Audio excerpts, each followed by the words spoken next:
Pemirsa, KPU Muara Enim menggelar simulasi pemungutan dan perhitungan suara di GOR Pancasila. Dalam simulasi ini diciptakan konflik yang akan terjadi dan acara penyelenggaraan oleh petugas TPS. KPUD Kabupaten Muara Enim menggelar simulasi pemungutan dan perhitungan surat suara di Gedung Olahraga Pancasila, Kota Muara Enim.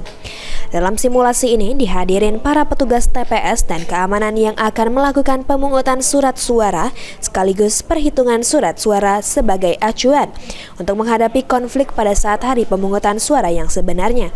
Justika selaku Divisi Teknis KPU Muara Enim mengatakan kalau simulasi ini berguna bagi petugas TPS dan PPK saat menghadapi permasalahan yang terjadi pada saat hari H pemungutan dan penghitungan surat suara. Di simulasi ini juga diselesaikan oleh petugas TPS. Hal ini penting bagi petugas agar jalannya pemungutan suara tetap terkendali. Hari ini KPU Kabupaten Muara Enim melaksanakan simulasi pemungutan dan penghitungan suara sebagai pembelajaran kepada ad hoc kita bagaimana nanti ketika ada konflik-konflik di TPS pada saat hari H.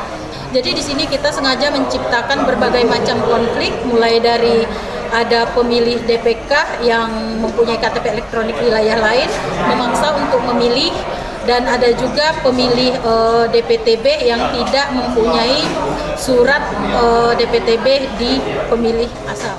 Seluruh tahapan dan pengamanan harus dilakukan oleh petugas TPS karena ini penting agar masyarakat paham akan urutan dan tahapan yang harus dilakukan saat pemungutan suara.